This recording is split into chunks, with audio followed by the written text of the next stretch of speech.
This time you put d of r over d of t, which does not cancel out to 1, so this is the final two. Okay. Now, thank you guys. I love that you guys do that. Don't hesitate. You can clap for them.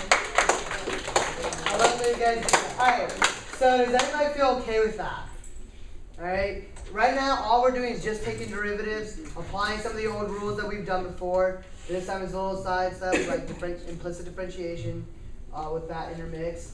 So, does anybody recognize what A equals pi r squared is? Area, right? Formula for circle areas of a circle, right?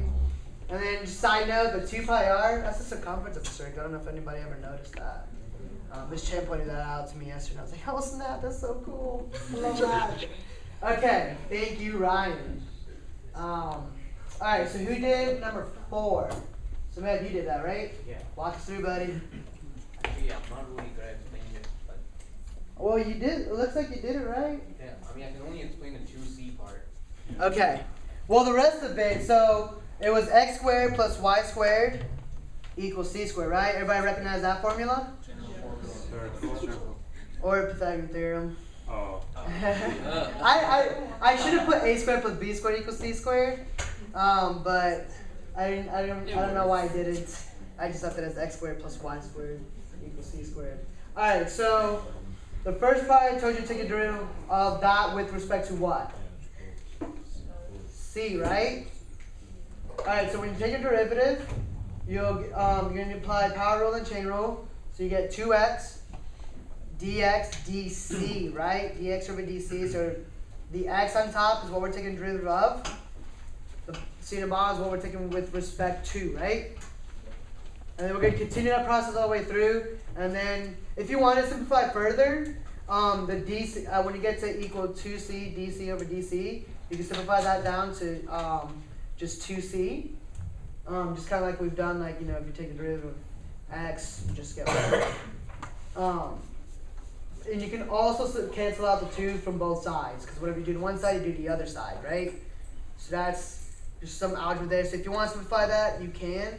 Like we said before, in multiple choice, there might be times where simplifying would be very beneficial. So always check your algebra. And then part B, it said with respect to t, right? And all these problems, t is what I'm applying is time. That's what we'll be using for time from now on to denote time, t. So it's just same thing. You guys notice how they both look almost exactly the same? Before he simplified it down in part A and part B, they look almost exactly the same, except the bottom, instead of swap the c out for a t, and they're the same thing, right? There's nothing new that we've done before. We're just taking derivatives, or we're just taking derivatives with respect to something else. Nothing different. Alright, thank you, Simone. Alright, number 5, Kylie, I saw you do that one. Oh yeah.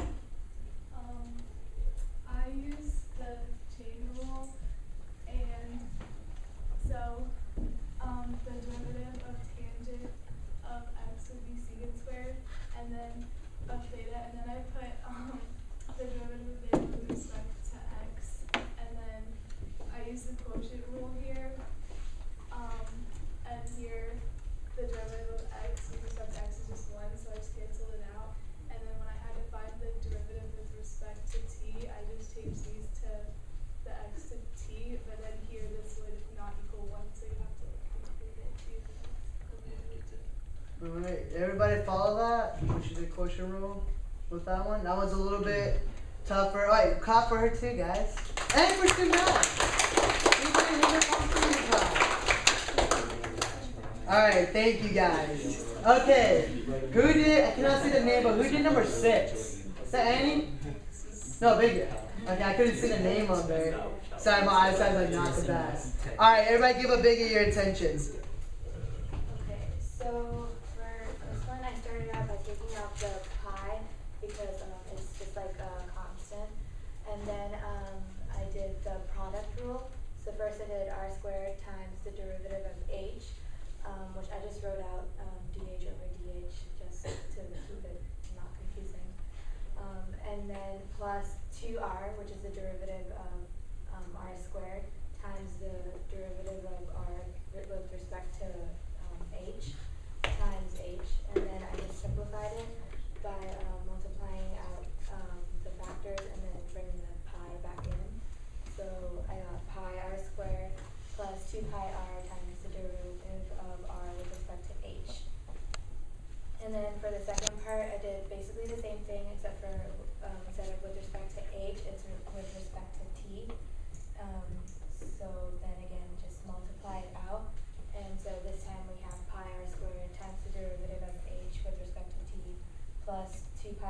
H times derivative of R with respect to T.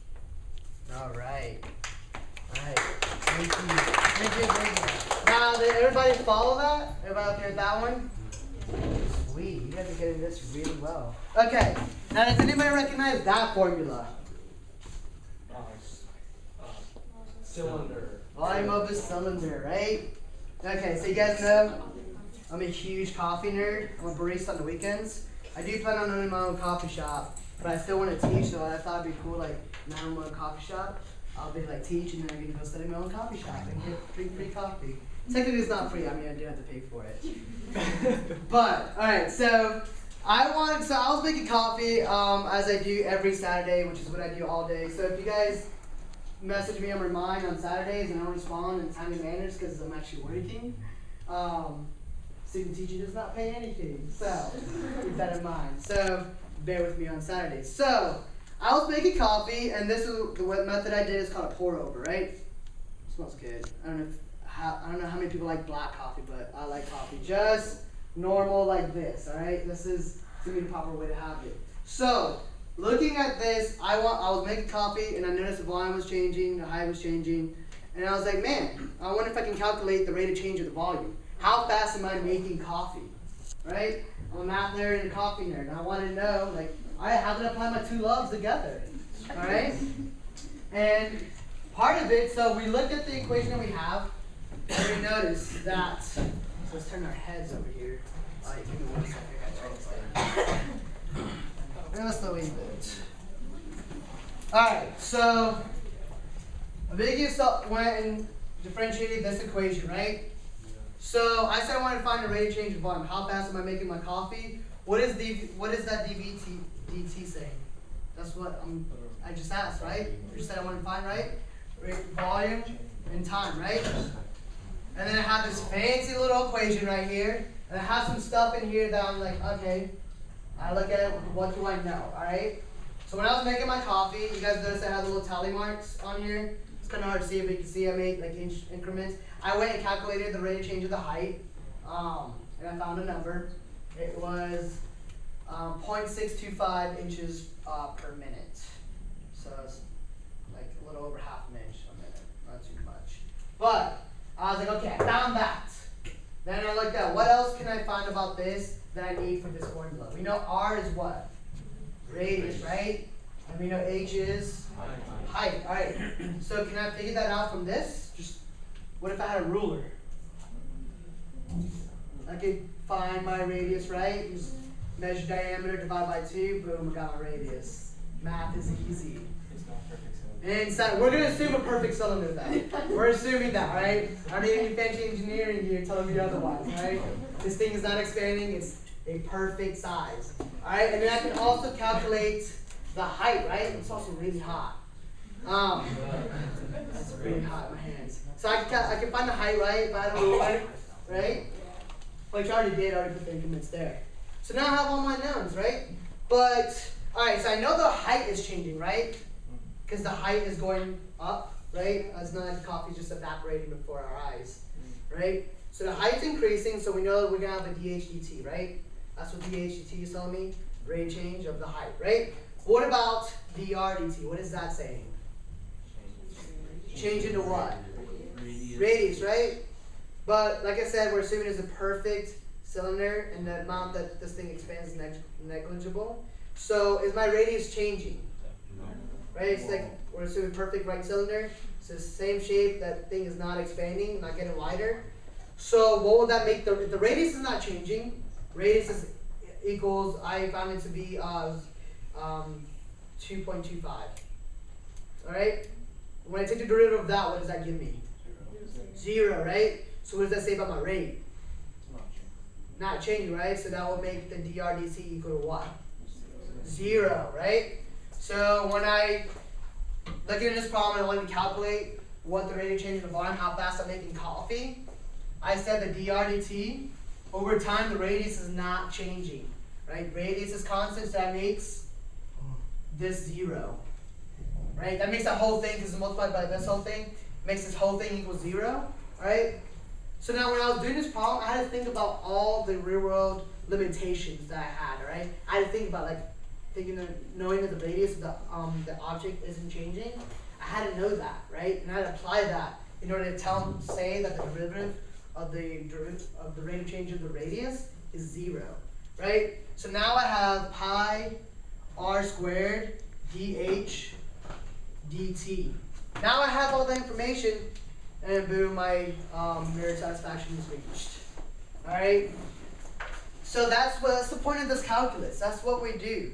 We're taking things that we see, the movements and stuff like that, and quantizing it. We're trying to figure out, like, we have all these equations. We can chart movements by their equations of a particle, however it's moving, whatever we're analyzing. That's the point of calculus. We're taking stuff and applying it to real world. All right. And for me, it was applying to coffee, because coffee is a beautiful thing.